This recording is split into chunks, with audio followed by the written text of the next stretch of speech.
I used to drive for Uber at night. It was easy money back when I was a broke college student, and I didn't mind the late hours. Most rides were uneventful. Drunk college kids, tired workers, people leaving bars. But there was one night I still can't shake, no matter how much I try. It was just past 2 a.m. and I was parked outside a 24-hour diner, sipping bad coffee, waiting for a ping. The streets were quiet, only the occasional car passing through. Then my phone buzzed with a pickup request just a few blocks away. I accepted instantly. The address was odd, though. It wasn't a house or business. It looked like a dead-end street near the edge of town where the road met the woods. I almost canceled, but figured maybe someone lived in one of those scattered old houses back there. When I arrived, the place was dark. No streetlights, no houses in sight. Just trees on either side and a broken chain-link fence leaning into the brush. I checked the app again to make sure I was in the right spot. That's when I saw him. A man stepped out from the shadows of the trees. He was tall, wearing a dark coat despite the warm weather, and carrying nothing but a small duffel bag. He didn't wave or acknowledge me at first, just walked slowly toward the car. Everything about it felt wrong. My gut screamed at me to drive off, but before I could, he opened the back door and slid in. "You're my ride, right?" he asked. His voice was calm, but something about the way he said it made the hair on my arms stand up. I forced a smile through the mirror. "Yeah, where we headed?"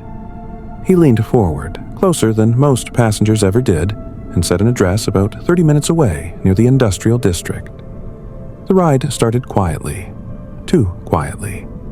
He didn't look at his phone, didn't fidget, didn't do anything. He just stared straight ahead, his reflection in my rearview mirror fixed and expressionless.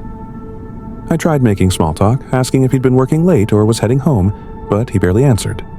Just short, clipped responses. After about 10 minutes, I noticed something strange. He wasn't looking out the windows, not once. His eyes were locked on me through the mirror. I adjusted it slightly, pretending it was for the road, but I could still see the way his eyes followed me. I told myself I was being paranoid. But then I saw it. His hands. They weren't resting on his lap like before. They were pressed against the seat in fists so tight his knuckles were white. And in his right hand, partially hidden, was something metallic.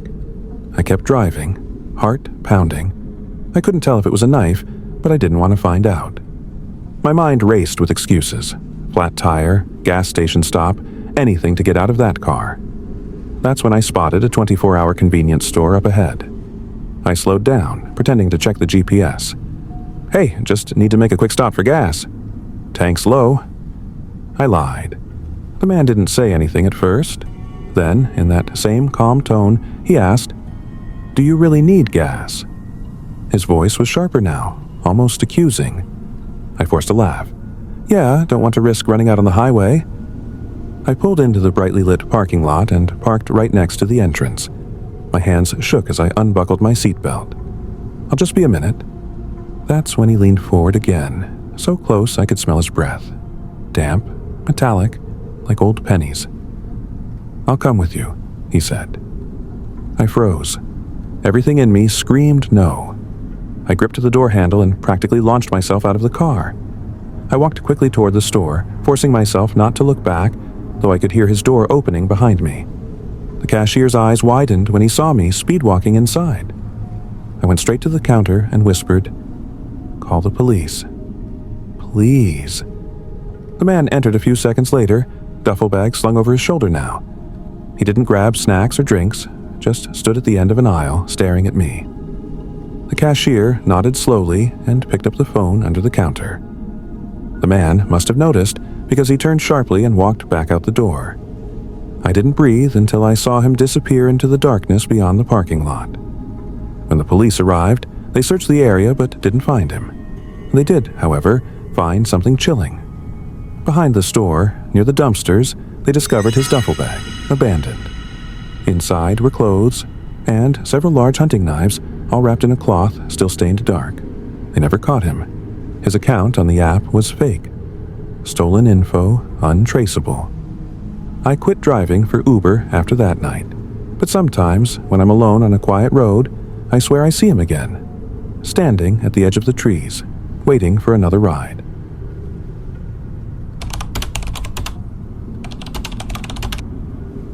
I've driven the same route home for years.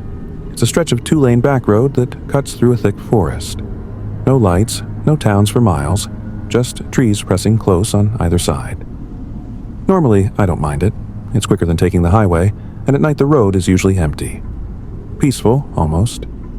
But one night, I learned why maybe some roads shouldn't be driven alone. It was a Tuesday, just after midnight. I'd stayed late at work, finishing reports, and was dead tired. I remember yawning as I turned onto the back road, headlights slicing through the dark. For the first 20 minutes, it was uneventful. Then I noticed something strange. I passed the same road sign twice. Deer crossing, next 2 miles. At first, I thought I was imagining it, but then, 5 minutes later, I passed it again. Same dent in the corner, same faded paint. I slowed down, frowning. The road ahead looked identical. Same cracks in the asphalt, same sagging trees. I told myself maybe there were just multiple signs, but unease crept into my chest. Another 10 minutes passed. I was gripping the wheel harder than I should have. Then I saw it. Another deer crossing sign. Same dent, same exact spot. I pulled over. My hands were sweating. I checked my phone for GPS. No signal, no bars, just the time glowing at me. 12:46 a.m. I decided to turn around. I drove back the way I came, relief washing over me. But after a few minutes, my stomach dropped. I passed that same sign again. Not in front of me this time, behind me. No matter which direction I drove, I kept ending up at that stretch of road. Panic started to set in. My gas gauge was dipping lower, and every shadow from the trees looked like it was leaning closer to the road. I cracked the window to get some fresh air and instantly regretted it. The woods weren't silent. I could hear something moving, pacing, keeping speed with my car. Not footsteps exactly, but a rustling that followed me no matter how fast I went. Then, faintly, I heard something else. Whispering. I couldn't make out the words, but it rose and fell, sometimes close, sometimes far. I floored it. My headlights barely pierced the darkness ahead. Minutes passed, then an hour. My phone clock read 2:03 a.m., then 3:17. But the road never changed. Just endless asphalt and the same damn sign. At one point, I swear I saw someone standing just beyond the tree line. A pale figure, tall, still, head slightly tilted. But when I blinked, they were gone. By 4 a.m., I was sobbing, exhaustion clawing at me. That's when the headlights hit something different. A gas station. I nearly screamed with relief. I pulled in, shut off the car, and ran inside. But the place was empty. No cashier, no hum of refrigeration, just dim fluorescent lights flickering overhead. Dust on the counters, cobwebs in the corners, like no one had been there in years. I stumbled back to my car, shaking, and when I looked at the road again, I saw it. The deer crossing sign. I don't remember what happened after that. When I woke up, it was daylight. My car was parked in my driveway. Keys still in the ignition, gas tank full. My phone showed no missed calls, no strange times. But now, whenever I take that back road, day or night, I can't stop looking for that sign. Because sometimes, out of the corner of my eye, I swear I see it. Waiting. When I was in my early 20s, I didn't have a car. I relied on the city bus to get to and from work. It wasn't glamorous, but it was cheap, and most nights it was uneventful. There was one stop in particular that I hated, though. It was the last transfer point before my street, a small concrete shelter with a flickering light overhead. Behind it, a row of trees pressed up against the chain-link fence, their shadows spilling across the sidewalk.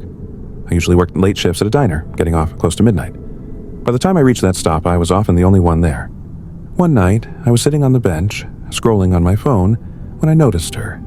She was standing just outside the pool of light on the far end of the shelter. A woman in a long coat, her hair hanging in front of her face. She didn't move, didn't shift her weight, didn't check a phone, just stood there, staring at me, or at least I thought she was.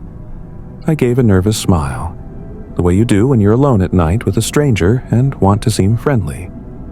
She didn't react. The bus arrived a few minutes later, I got on quickly, choosing a seat in the middle. When I glanced back, she was gone. I told myself maybe she hadn't been waiting for the bus at all. Maybe she lived nearby. But the next night, she was there again. Same spot, same posture. This time, I avoided eye contact, but I couldn't stop glancing at her.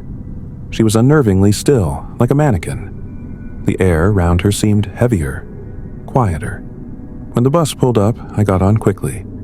As the doors closed, I dared to look out the window. She was gone again. This went on for weeks. Almost every night she was there. Always the same distance from the shelter. Always watching. I tried to convince myself she was harmless. Maybe just eccentric. But something about her set my nerves on fire. One rainy night, the shelter light had finally burned out completely. The whole stop was drenched in darkness except for my phone's glow. When I looked up, she was closer. Not at the far edge anymore, just a few feet from the bench. Her coat was soaked, clinging to her frame. Her hair hung heavy, dripping, but her face, I still couldn't see it. I froze, gripping my bag. My instincts screamed to run, but where? The road was empty. The bus wasn't due for another 10 minutes. Then she spoke. Her voice was low, wet, like water gurgling down a drain. She said, "Do you have the time?" I stammered out, yeah, it's 11:42. She tilted her head slightly. I still couldn't see her face. Then she asked, "Do you know when the last bus comes?" Something about the way she said "last bus" made my skin crawl. I nodded quickly. "It should be here any minute." She was silent. The rain hammered the pavement.